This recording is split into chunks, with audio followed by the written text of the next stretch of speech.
poursuivre la lecture dans le second livre de Samuel, au chapitre 19, à partir du verset 1er. Nous le remarquerons, il y a dans ce chapitre 19 bien des points d'interrogation. L'Écriture ne fait pas de commentaires, elle nous rapporte les faits tels qu'ils se sont passés. Néanmoins, nous sommes invités à réfléchir sur ces textes de la parole de Dieu et à tirer l'enseignement qui s'impose à notre vie spirituelle. Donc Absalom est mort, le peuple d'Israël qui l'avait suivi est en déroute, et puis il y a David à Mahanaïm avec ceux qui l'avaient suivi dans son exil.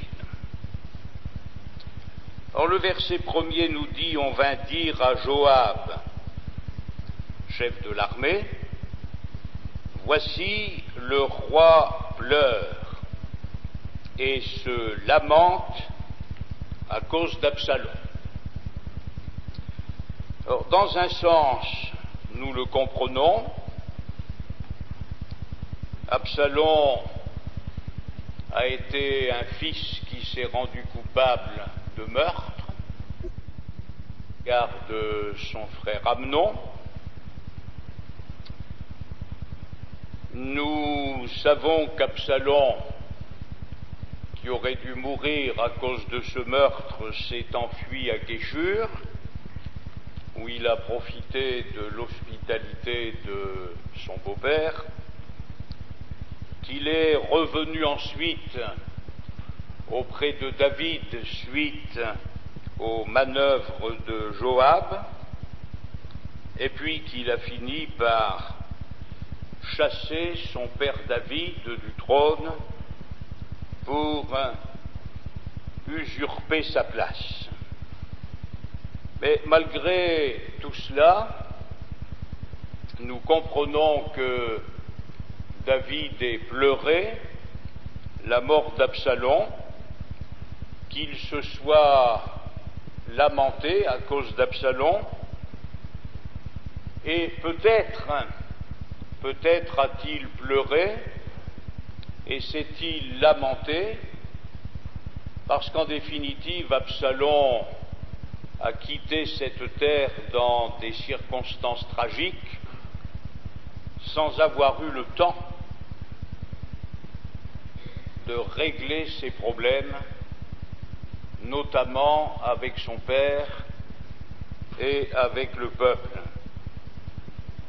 Donc au plan affectif, David ait pleuré, qu'il se soit lamenté, nous le comprenons. Peut-être faut-il ajouter à cette peine normale qu'un père peut éprouver les circonstances dans lesquelles Absalom est mort, après combien d'années cachées, cet homme s'est retrouvé dans la présence de Dieu pour lui rendre des comptes. Il y avait bien des raisons pour que David pleure et qu'il se lamente à cause d'Absalom. Néanmoins, il y a quelques remarques à faire. Le verset 2 nous dit: et la victoire, ce jour-là, fut changée en deuil pour tout le peuple, car en ce jour le peuple entendait dire: le roi est affligé à cause de son fils. Or je viens de dire que nous comprenons la peine que David pouvait avoir, mais était-il normal que ce jour-là soit changé en deuil pour tout le peuple à cause de la mort d'Absalom. On a l'impression que la victoire a été occultée. Le fait que David ait eu la vie sauve, ce n'est pas ce qui a marqué ce jour, mais l'Écriture nous dit que la victoire, ce jour-là, fut changée en deuil. Pourtant, il y avait de quoi rendre grâce à Dieu si nous prenons le livre des psaumes.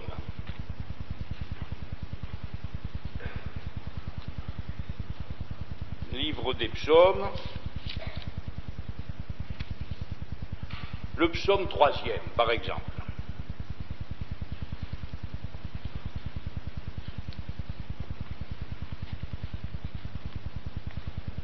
Le psaume 3e, l'Écriture nous dit ceci, psaume de David, à l'occasion de sa fuite devant Absalom son fils. Alors voici comment David priait quand il fuyait devant Absalom. Ô Éternel, que mes ennemis sont nombreux, quelle multitude se lève contre moi.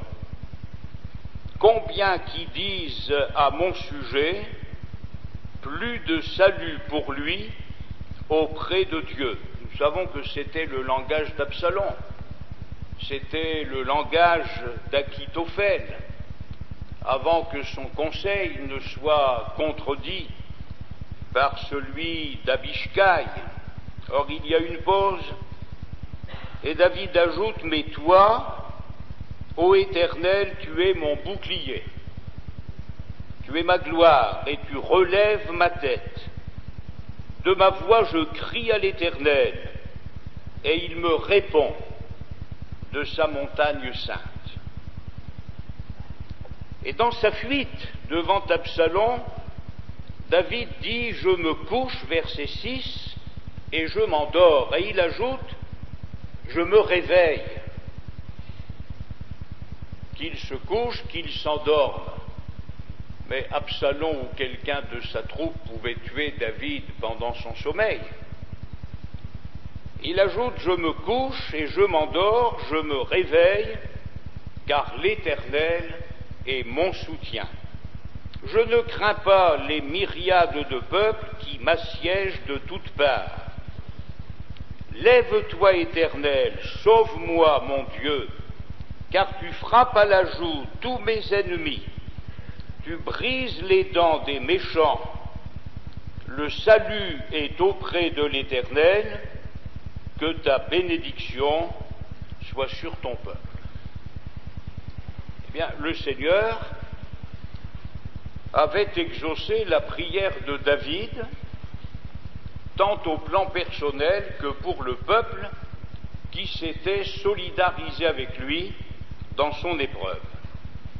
Alors, était-il normal que ce jour de victoire soit changé en deuil pour tout le peuple, car en ce jour le peuple entendait dire le roi est affligé à cause de son fils.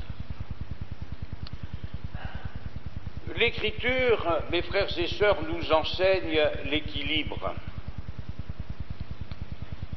Et ce n'est pas parce que nous pouvons connaître des difficultés, et Dieu sait si dans l'existence il y en a, même dans la vie chrétienne, ce n'est pas parce que nous pouvons avoir de la peine que ces difficultés et ces peines doivent nous faire oublier la victoire. Or, malheureusement, il arrive que le diable manœuvre d'une telle façon que dans les moments où nous devrions nous réjouir dans le Seigneur, nous arrivons à transformer nos heures, nos journées, nos semaines, quand ce n'est pas plus, en deuil. Est-ce que nous sommes vraiment en harmonie avec le Seigneur quand nous oublions ce qu'il fait pour nous pour ne penser qu'à ce qui ne va pas. Vous savez, l'expression « voir la vie en rose » ou « broyer du noir » ne sont pas des expressions éloignées de la vérité. Tout dépend ce à quoi nous regardons, tout dépend à qui nous regardons. Le prophète Ésaïe dit de la part de Dieu « Tournez-vous vers moi, vous tous qui êtes aux extrémités de la terre, et vous serez sauvés. » Alors qu'il y ait une peine normale, un chagrin légitime, certes, mais pas au point de changer la victoire en deuil à cause de nos peines ou de nos difficultés. Or, on voit très bien à quel point le peuple a été marqué par l'attitude de David, puisqu'au verset 3, il est écrit « Ce même jour, le peuple rentra dans la ville à la dérobée, comme l'auraient fait des gens honteux d'avoir pris la fuite dans le combat. » Nous en avons souvent parlé, je ne vous apprendrai rien de nouveau. S'il est un homme qui aurait pu se lamenter du fond de sa prison à Rome, c'est bien l'apôtre Paul. Il aurait pu regretter de ne plus pouvoir voyager, il aurait pu regretter de ne plus pouvoir visiter les églises, il aurait pu se lamenter encore et pleurer sur son état, mais c'est précisément dans cette épître aux Philippiens qu'il va insister sur la nécessité pour nous de nous réjouir toujours dans le Seigneur. Nous réjouir quand on n'est pas prisonnier à Rome, mais nous réjouir même quand on est prisonnier à Rome. Nous réjouir quand on peut visiter les églises pour les affermir, mais nous réjouir aussi quand on ne peut plus les visiter. D'ailleurs, Paul n'a-t-il pas écrit aux Philippiens encore « Je veux que vous sachiez que ce qui m'est arrivé a plutôt contribué au progrès de l'Évangile. » Que ce qui m'est arrivé a plutôt contribué au progrès de l'Évangile.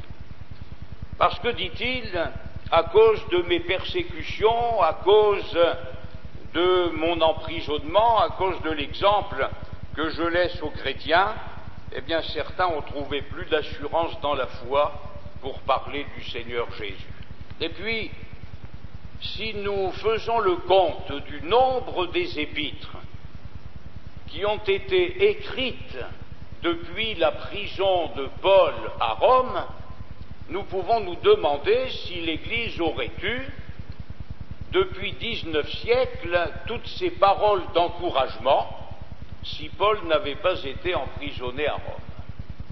Donc, rompons avec cette habitude de fixer nos pensées sur ce qui ne va pas. Rompons avec cette habitude de fixer nos pensées sur les sujets pénibles, les sujets difficiles.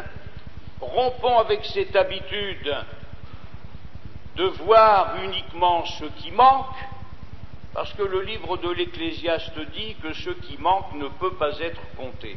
Donc c'est à l'infini. Et puis apprenons non pas à ignorer, non pas à fermer les yeux sur ce qui ne va pas, mais à nous réjouir dans le Seigneur et à célébrer sa victoire. Quand Jésus gravissait le mont Golgotha, nous savons qu'il y avait à sa suite des femmes qui pleuraient, et elles avaient raison. Pendant 3 ans et demi, elles avaient bénéficié de la présence de Jésus, et nous comprenons qu'avec tout ce que Jésus avait déjà enduré, Et avec la perspective de sa croix, nous comprenons que ces femmes aient pleuré. Et que va faire Jésus? Il va s'arrêter, il va se tourner vers elles et il va leur dire: filles de Jérusalem, ne pleurez pas sur moi, mais pleurez sur vous. Ne pleurez pas sur moi, mais pleurez sur vous, car si l'on fait ces choses au bois vert, qu'arrivera-t-il au bois sec? Et quand le Seigneur Jésus est cloué sur la croix, n'allons pas penser qu'il n'a pas partagé la douleur de sa mère. Quand prophétiquement Siméon a dit à Marie: une épée te transpercera l'âme, Jésus n'était pas indifférent à ce que Marie pouvait éprouver le concernant. Mais que va-t-il faire? Il va confier Marie à Jean, il va confier Jean à Marie, mais rien ne nous dit dans ce texte de l'Écriture que le Seigneur Jésus ait pleuré sur le sort de sa mère. Nous connaissons ce qu'on appelle communément les 7 paroles de la croix, mais aucune de ces paroles n'a changé la victoire de la croix en deuil.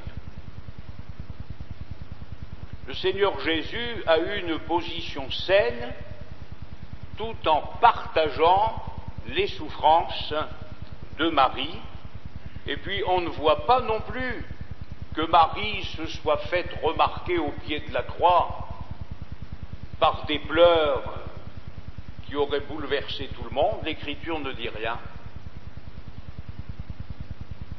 si ce n'est que Marie va recevoir ces paroles de Jésus: femme, voilà ton fils, et à Jean: voilà ta mère. Donc David pleure, il se lamente, et je dis on le comprend, mais est-ce que le peuple a eu raison de changer ce jour de victoire en jour de deuil? Est-ce que nous avons raison d'ignorer la victoire de Jésus au calvaire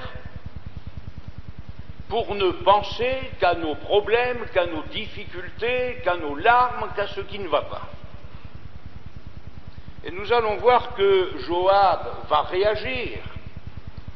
Ça peut paraître dur de la part de Joab, mais il va réagir, et c'est cette réaction de Joab qui en fait va sortir David de cette affliction dans laquelle il s'est plongé. Verset 4 nous dit: le roi s'était couvert le visage et il criait à haute voix: mon fils Absalom, Absalom, mon fils, mon fils. Alors Joab entra dans la chambre où était le roi et dit: tu couvres aujourd'hui de confusion la face de tous tes serviteurs qui ont aujourd'hui sauvé ta vie, celle de tes fils et de tes filles, celle de tes femmes et de tes concubines. Tu aimes ceux qui te haïssent, et tu hais ceux qui t'aiment, car tu montres aujourd'hui qu'il n'y a pour toi ni chef, ni serviteur.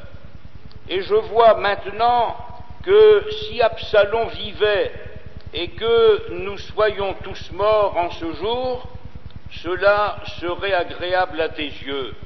Lève-toi donc, sors et parle au cœur de tes serviteurs, car je jure par l'Éternel que si tu ne sors pas, il ne restera pas un homme avec toi cette nuit, et ce sera pour toi pire que tous les malheurs qui te sont arrivés depuis ta jeunesse jusqu'à présent. Apparemment, les paroles de Joab paraissent très dures, mais ce sont elles qui vont sauver David.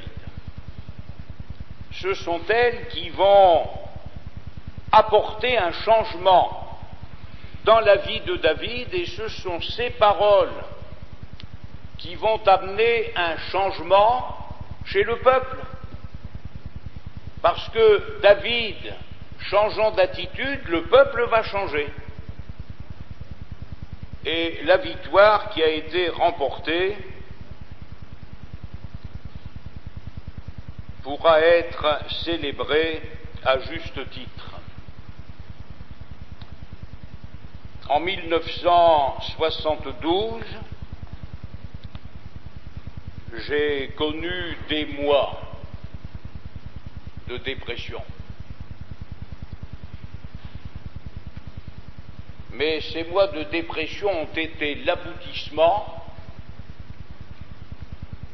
de tout le temps où j'ai passé mon temps à faire des soustractions et à penser et à regarder à ce qui n'allait pas.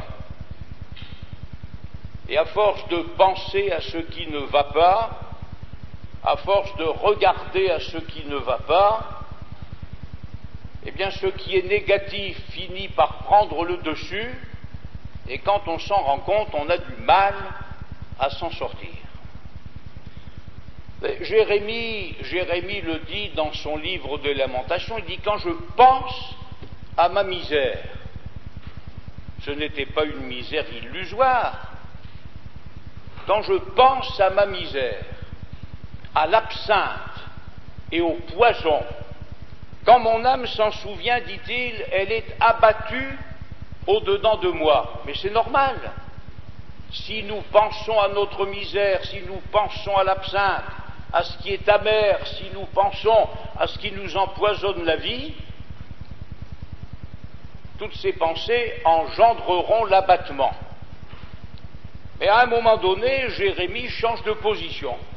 Il dit, voilà ce que je veux repasser dans mon cœur, c'est que les bontés de l'Éternel ne sont pas épuisées, ses compassions ne sont pas à leur terme, mais elles se renouvellent chaque matin. Voilà. Alors c'est un choix que nous avons à faire si nous ne voulons pas que la victoire de Jésus-Christ se change en deuil. Pendant cette année 1972, j'ai eu un Joab sous mon toit, ma femme, qui ne m'a jamais ménagé. Je vous avoue qu'à l'époque, je la trouvais un peu dure, mais je dois dire aujourd'hui qu'après la grâce et avec la grâce du Seigneur, c'est grâce à elle que je me suis sorti d'affaire. Et je vous promets qu'elle m'a secoué, et j'en avais besoin. Or, nous n'aimons pas, quand nous sommes dans des périodes dépressives, nous n'aimons pas que les gens nous contrarient, nous n'aimons pas qu'ils disent le contraire de ce que nous pensons, de ce que nous vivons, mais c'est ce dont nous avons besoin, parce que si nous trouvons des gens qui nous aident à changer la victoire en deuil, eh bien, ils vont nous enfoncer, et puis ils s'enfonceront avec nous. Alors Joab était ce qu'il était, mais enfin c'est quand même à lui que nous devons le changement qui va s'opérer dans la vie de David. Au verset 8, alors le roi se leva et il s'assit à la porte. Alors voyez-vous mes frères et sœurs, la dépression, ou on la domine, ou on la laisse nous dominer. La preuve que David pouvait se lever, c'est qu'il s'est levé. La preuve qu'il pouvait sortir de sa chambre, c'est qu'il est allé s'asseoir à la porte. La preuve qu'il pouvait retirer ce voile de deuil de son visage, c'est qu'il l'a fait. Donc il y a chez l'être humain, avec la grâce de Dieu, la capacité de triompher du mal. Si la Bible nous dit « ne te laisse pas vaincre par le mal », mais surmonte le mal par le bien, c'est que nous pouvons le faire. Jamais Dieu ne nous demandera des choses que nous ne pouvons pas faire. Donc l'Écriture nous dit que David se lève, qu'il s'assoit à la porte, et à partir de ce moment-là, on fit dire à tout le peuple, voici le roi est assis à la porte. Jusque-là, on avait dit le roi pleure, on avait dit le roi se lamente, et tout le monde rasait les murs, tellement ils avaient honte de la victoire qu'ils venaient de remporter.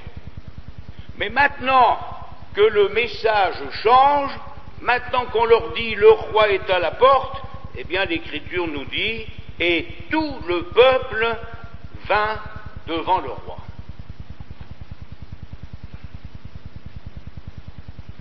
Quand nous changeons, comme ce fut le cas pour David, non seulement ce changement nous est bénéfique, mais il est bénéfique aux autres.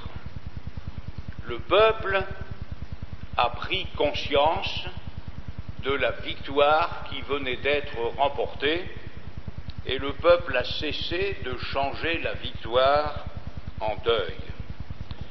Cependant, Israël, ceux qui avaient suivi Absalom, s'étaient enfuis, chacun dans sa tente, et ça encore on le comprend. Et dans toutes les tribus d'Israël, verset 9, tout le peuple était en contestation. Il ne faut pas grand-chose pour changer les gens. Il ne faut pas grand-chose. Peu de temps auparavant, c'était la débâcle, c'était l'anéantissement, c'était la honte, et il a suffi que David change d'attitude, il a suffi qu'il change de langage pour que tout le peuple dise « Le roi », et il parlait de David, « Le roi nous a délivrés de la main de nos ennemis, c'est lui qui nous a sauvés de la main des Philistins, et maintenant il a dû fuir du pays devant Absalom. Or Absalom, que nous avions oint pour qu'il règne sur nous, est mort dans la bataille, pourquoi ne parlez-vous pas de faire revenir le roi ?» Voilà.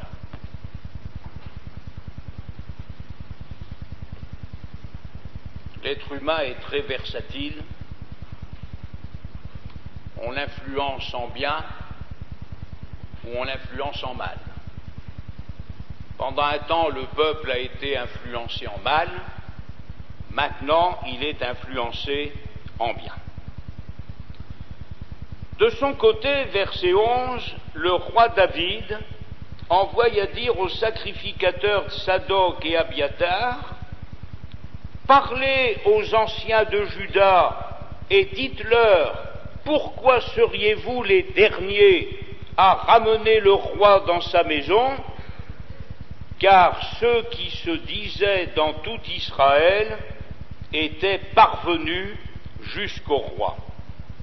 Vous êtes mes frères, vous êtes mes os et ma chair, pourquoi seriez-vous les derniers à ramener le roi ? »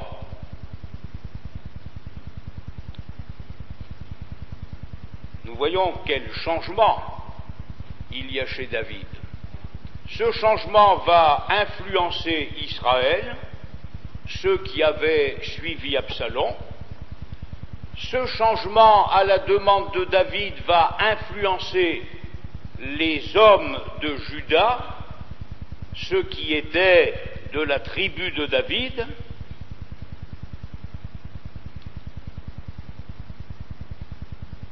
Et puis, là on retrouve quelque chose d'étrange. Vous direz aussi à Amasa, qui était neveu de David. Joab était fils de Tseruia, Amasa était fils d'Abigaïl. Donc neveu de David, fils de sa sœur. Vous direz aussi à Amasa, n'es-tu pas mon os et ma chair ? Que Dieu me traite dans toute sa rigueur, si tu ne deviens pas devant moi pour toujours chef de l'armée à la place de Joab.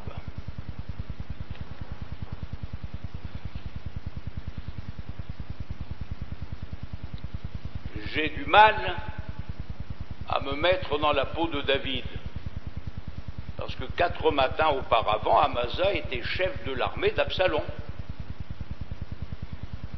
Alors David va retirer le pouvoir à Joab qui l'a soutenu, et il va le donner à Amasa qui l'a combattu. Je vous avoue que je ne sais pas trop ce que ça veut dire, mais enfin ça me paraît étrange, cette façon d'agir de David. Il fléchit le cœur de tous ceux de Juda comme s'ils n'avaient été qu'un seul homme. Et ils envoyèrent dire au roi, reviens, toi et tous tes serviteurs. Le roi revint et arriva jusqu'au Jourdain, et Juda, les hommes de Juda, se rendirent à Gilgal, là où tu avais roulé l'opprobre. C'est la signification de Gilgal, rouler l'opprobre. Juda se rendit à Gilgal afin d'aller à la rencontre du roi et de lui faire passer le Jourdain. Shimei,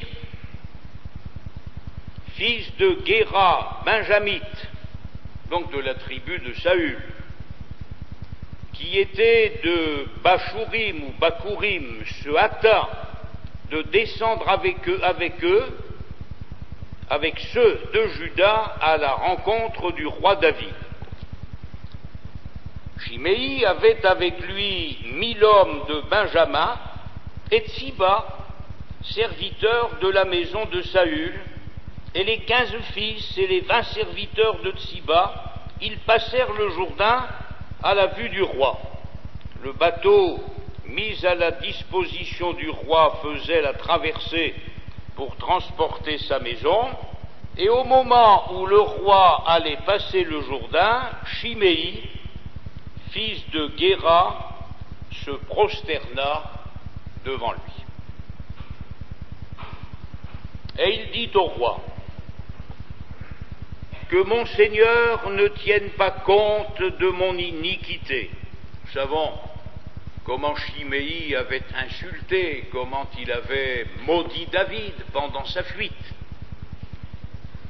Que mon Seigneur ne tienne pas compte de mon iniquité, qu'il oublie que ton serviteur l'a offensé le jour où le roi, mon Seigneur, sortait de Jérusalem, et que le roi n'y ait point égard, car ton serviteur reconnaît qu'il a péché, et voici, je viens aujourd'hui le premier de toute la maison de Joseph à la rencontre du roi, mon Seigneur.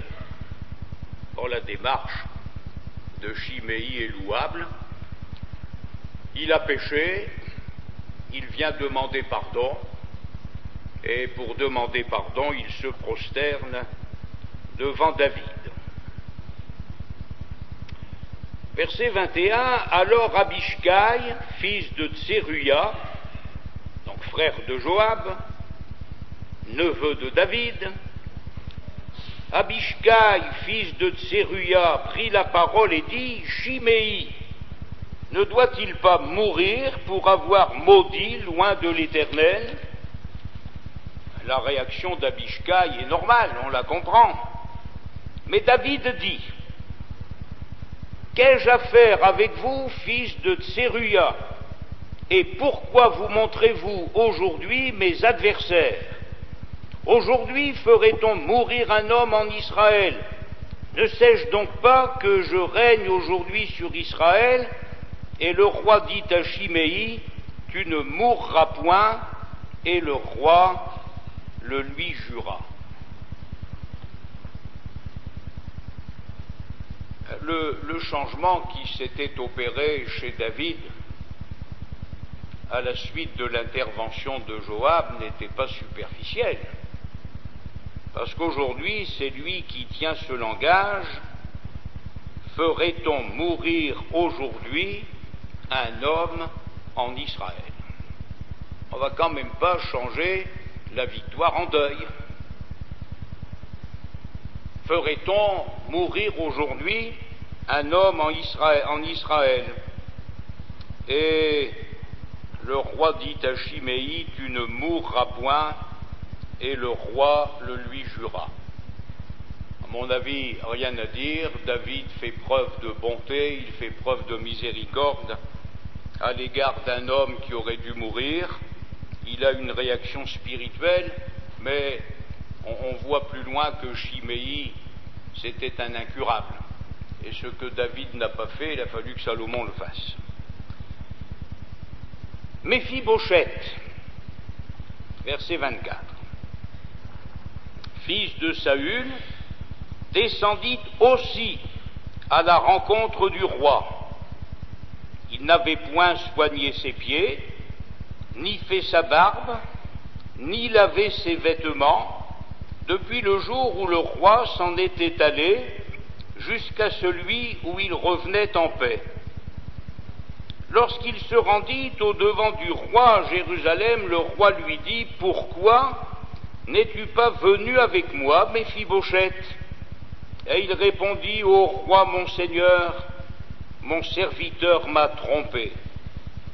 Car ton serviteur, lui, Méphibosheth, qui est boiteux, avait dit, je ferai sceller mon âne, je le monterai et j'irai avec le roi. Et il a calomnié ton serviteur auprès de mon seigneur le roi, mais mon seigneur le roi est comme un ange de Dieu, fais ce qui te semblera bon. » L'attitude de Méphibosheth est louable,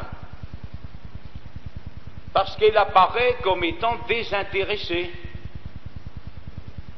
Il vient s'expliquer avec David, il vient lui dire pourquoi il ne l'a pas suivi dans sa fuite, mais il ne va pas prendre prétexte de cette démarche pour retrouver ses avantages. Il dit à David, fais ce qui te semblera bon. Car tous ceux de la maison de mon père n'ont été que des gens dignes de mort devant le roi mon seigneur, et cependant tu as mis ton serviteur au nombre de ceux qui mangent à ta table. Quel droit puis-je encore avoir, et qu'ai-je à demander au roi? Or là encore,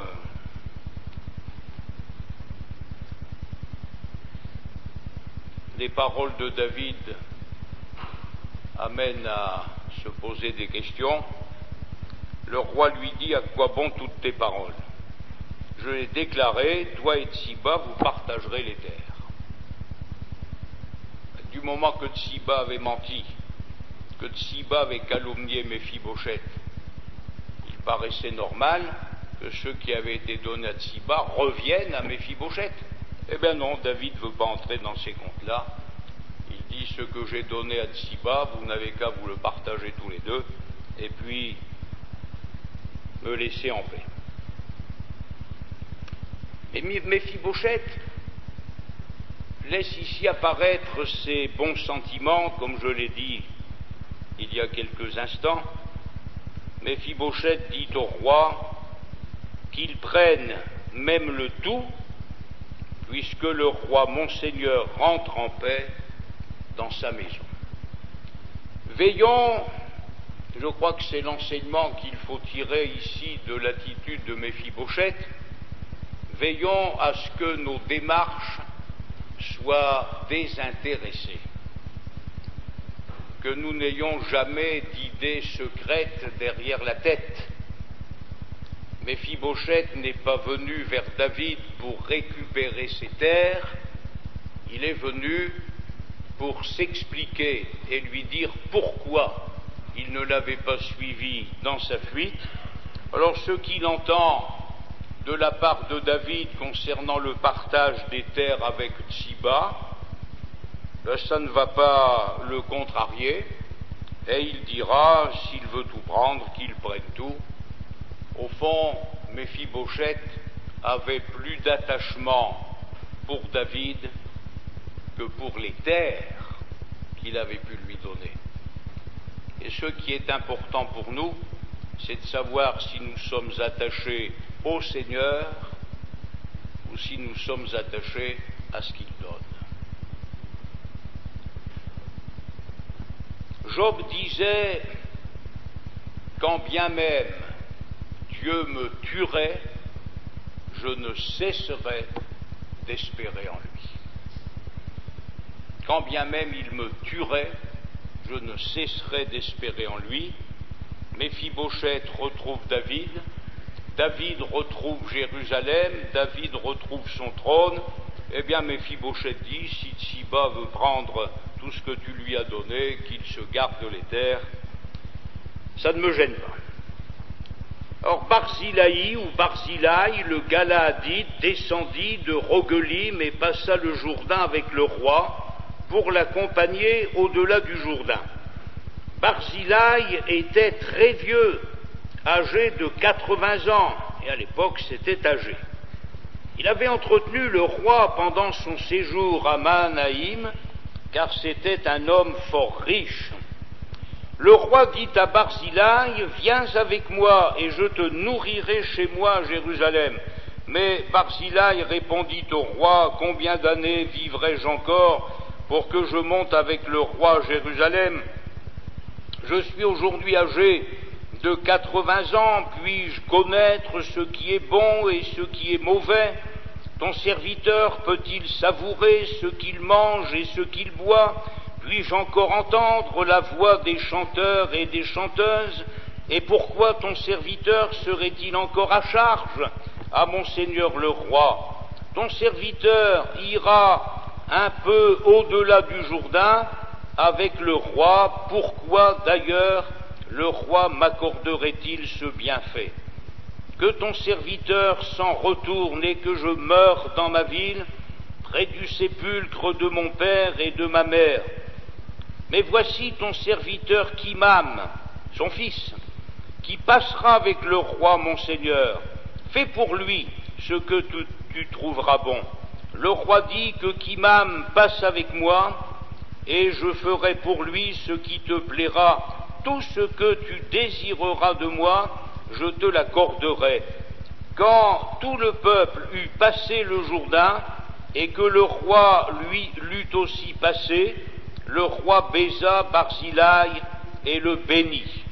Et Barzillai retourna dans sa demeure, le roi se dirigea vers Gilgal, et Kimam l'accompagna.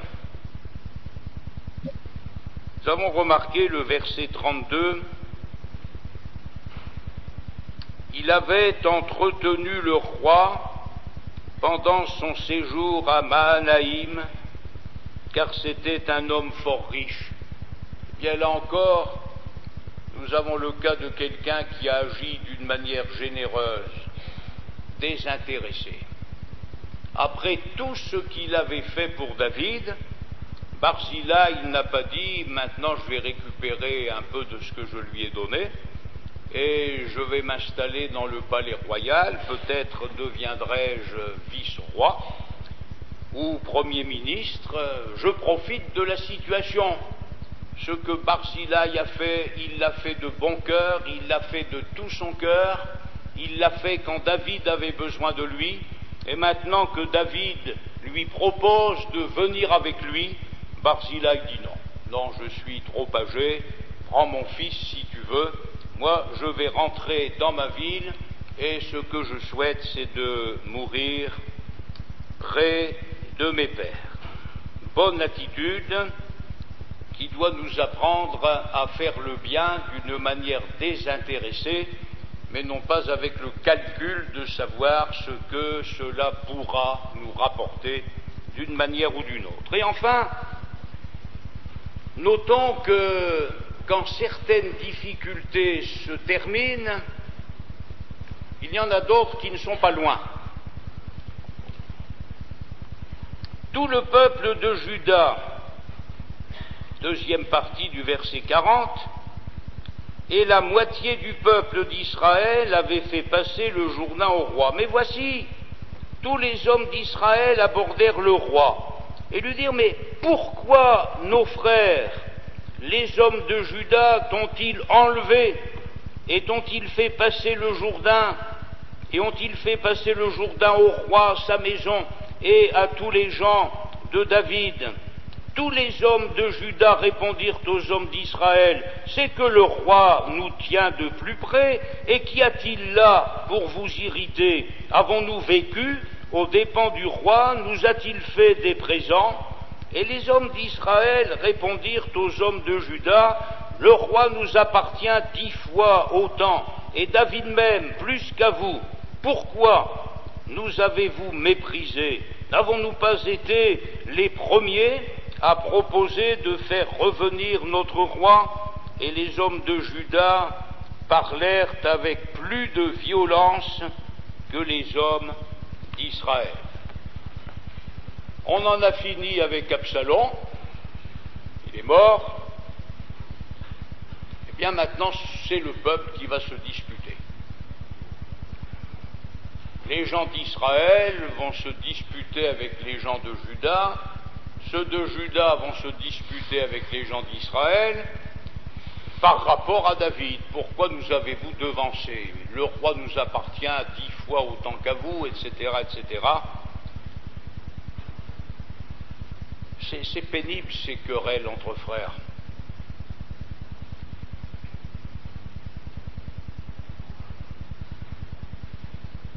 Et dans l'Église primitive, vous trouvez le même processus.